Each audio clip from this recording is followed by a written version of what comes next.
going to get to Fowler. He's in Fowler. Perfect. Oh my goodness, Patrick Gold. He's going to finish that game. Able to wrap up a spot in the finals. Shining tonight. Mason Fowler. All right, Mace, how'd that last UFC FPI go?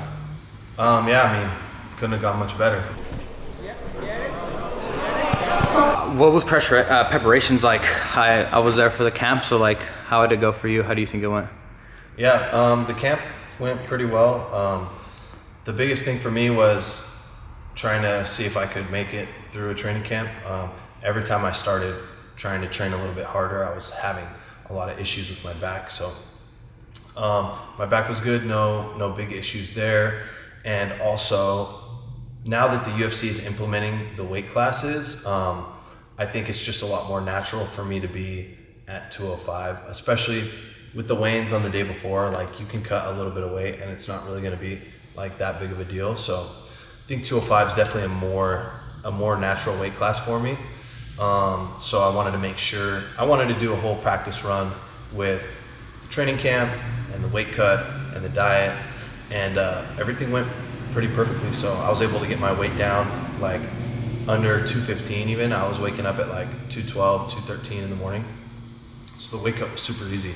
For those of you guys that really understand cutting weight, like doing like a 7 or an 8 pound water cut from 215 pounds is really not a lot. It's like 4% body weight. So super easy cut. Did a little water load, sat in the warm bath for like 2 hours, did 30-minute rounds, and then, the weight came off like that. Let's talk a little bit about like having Kyle in the corner. Like, what does that mean for you, and like how does he help you and guide you kind of at this stage in your career? Yeah, definitely. It's a big mental bonus to have a coach who is so renowned and so world-class as Kyle. Whenever I'm going into a competition knowing that he was in charge of my training camp, it definitely adds a little bit of confidence. And he's very difficult to have as a coach, and that's a good thing. Like, you want a coach who's gonna be on your ass. Like, you want a coach that you respect and that you'll listen to, and you want a coach that's not gonna let you be lazy. And like, naturally, I think everyone has a little bit of laziness in them. Like, even some of the best champions in the world, like, if they were in charge of their own training, there's always gonna be that day that they're gonna be like, we'll just keep it light today. Or, you do like 6 rounds and then it's like, I think that was good for today. But then you have your coach that's watching over your training and he's like, no man, come on, we gotta do 2 more rounds. Or, let's do 1 more round, or whatever it may be. And just getting those little extra pushes and getting a little bit more training each training session than you would have done naturally. And of course, it's easy to train on Monday hard and to do like a hard double day on Monday. But then on Tuesday, it's a little bit harder, and then on Wednesday, it's a little bit harder. So then by the time Friday comes around, it's like, dang, sounds nice. I might want to just go to the beach today or something. So when you have someone that's there at the gym, someone that you have to show up for, is going to make sure that you're there. Like, if I don't come to training, no matter what, I always get a text from Kyle. Like, where are you? Why aren't you training? Why aren't you training? Are you doing a seminar today? No? Then why aren't you training? Oh, it must be nice being on vacation. And it's just like, it's every single time. Even right after a competition, everyone's pretty much like expected to be at training on Monday. So it's good, man. It's good to have someone to hold you accountable.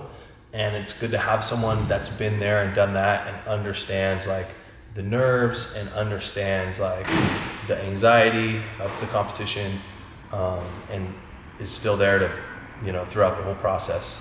Kyle wasn't the only coach for this camp. Can you tell me a bit more about like your other coach? Yeah. So my performance coach, his name's Jake Benson. I did a podcast a few years back, and it was Mark Bell's Power Podcast, and they had like a performance coach that had done the podcast like maybe a month earlier, and so they had connected me with them. They told me that they thought that he would be a really good fit, and bringing him on has just made a huge difference in my overall like strength and conditioning, my diet. Most jiu-jitsu athletes, like probably 99% of jiu-jitsu athletes, don't do like a proper strength and conditioning protocol.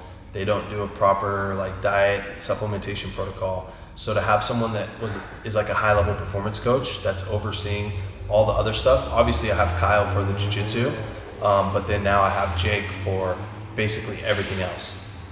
All right, let's skip forward now to the day and week coming up to the match. Tell me about like your last week, maybe diet, how you go about preparing, kind of dialing in for that like big moment. Yeah, so it's always difficult when you're traveling for a competition and then you have to stay on your diet and you have to make weight. For me, the biggest thing is like you have to bring something with you. This time it was like a George Foreman grill.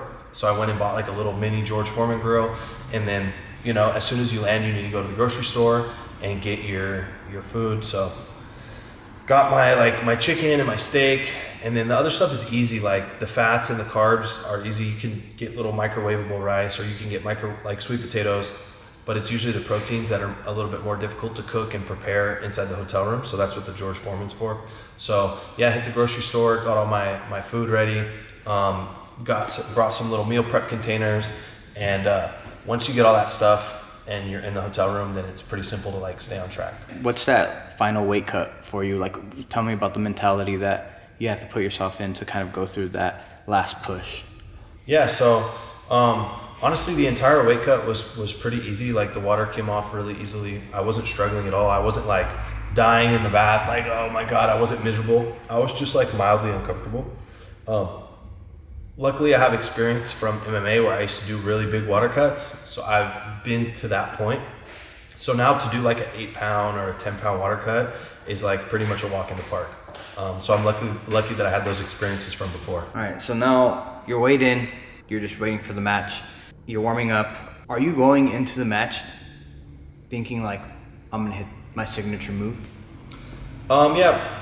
I mean, honestly, I was super nervous before the match, and even though I was like a big favorite, but that also kind of like plays a factor because you never know what's going to happen out there, and it's like there has been big upset finishes plenty of times in this sport, and so I didn't want to let myself get too comfortable because I feel like when you're too comfortable, that's when you get caught with something. So I always put a lot of pressure on myself whenever I compete, so I was definitely nervous.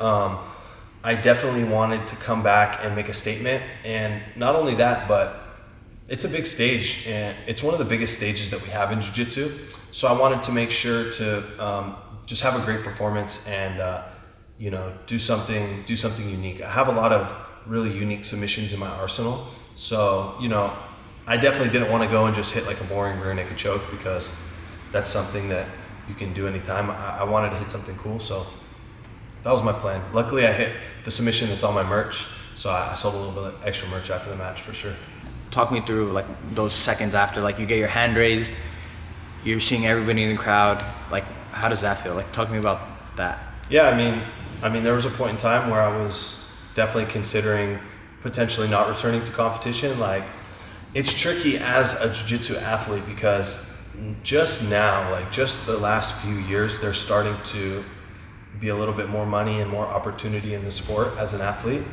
The roadmap before, since the beginning of time, was like, you know, you go and like win worlds or whatever, and then you don't make any money, and then you go and teach seminars, and then, you know, you go and open your own gym, and then that's kind of where you get the biggest kind of percentage of your income. Like all of the famous world champions, they all build gyms, and then the gym kind of becomes their income. So that was always my goal because that was kind of the only option for jiu-jitsu athletes.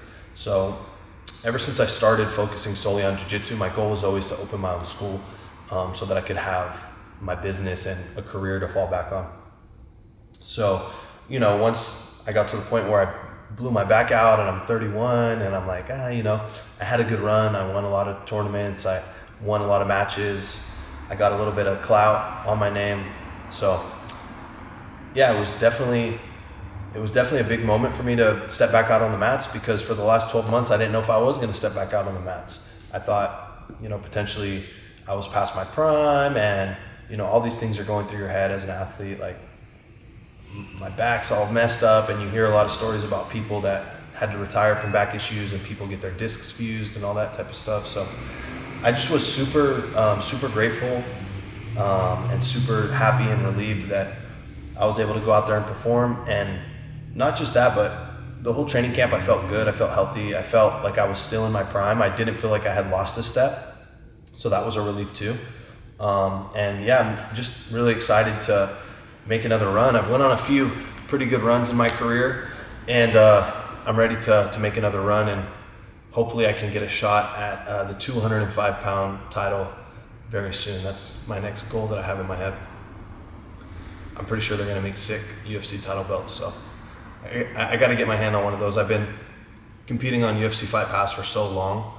I probably have one of the best records, if not the best, as far as overall on UFC Fight Pass. So I feel like before I open my school and focus on being a full-time teacher, I gotta get one of those belts. I think you bring up a good point where athletes that win worlds just have to build a school and become teachers. So what's the timeline there for you? Yeah, I definitely, every time I'm in training camp and I'm having a hard day, I always think like, oh, I'm gonna go open my gym soon. But the reality is that I'm in a really good position in the sport, and I wanna continue competing on the biggest stages that I can. And there's a lot of opportunities out there between UFC Fight Pass and Who's Number One and CGI and ADCC. And so I think it would be a shame if I ended my career here or took a step back and focused all my energy into running a school, especially because I have a good thing going here in San Jose at Kyle Terra's gym. We have a good competition class. I have a lot of good training partners. So what we've decided to do is to start an online coaching program. It's going to be through the app school, and through the online community, I'm going to be able to basically coach people and own my own gym while I'm still here training at CTA. Because, I mean, think about it. If I was to open my own school, I would have to move away from CTA because I wouldn't want to be too close to my coach and be a competitor business-wise. And if I move far away, then I'm going to have to somehow commute back and forth. So it doesn't really make sense for me to be able to open a school while I'm training here. And the answer to that is to open an online school. So that's why I'm building my online community. I'm basically going to be uploading, to start, a full instructional. It's going to be focusing on rubber guard, and there's also going to be the technique that I just hit at the UFC Fight Pass Invitational is going to be on there. So that's going to be free with the paid community. And then on top of that, I'm going to be filming seminars and classes to consistently upload content for you guys so that you guys can continue to learn from me even though I'm not with you in person. And we're going to upload all of my strength and conditioning protocols along with videos. We're going to be uploading all my diet and supplementation protocols along with pictures and videos so that you guys can follow along, not just with my classes and my jiu-jitsu technique, but also with my strength and conditioning, whether it's like rehabbing injuries or the diet. We're going to be uploading a lot of good content so that you guys can get use out of me as a coach without having to live in the same city as me. All right, cool. Any last minute words for the fans? Yeah, I appreciate all you guys that have been on this journey with me. I've been competing at a high level now for 5 or 6 years, so it's been quite the journey. But I'm not done yet. I'm still gonna I want to make at least one more solid run, and hopefully I can get that UFC title, and hopefully you guys can follow along the journey with me the entire time.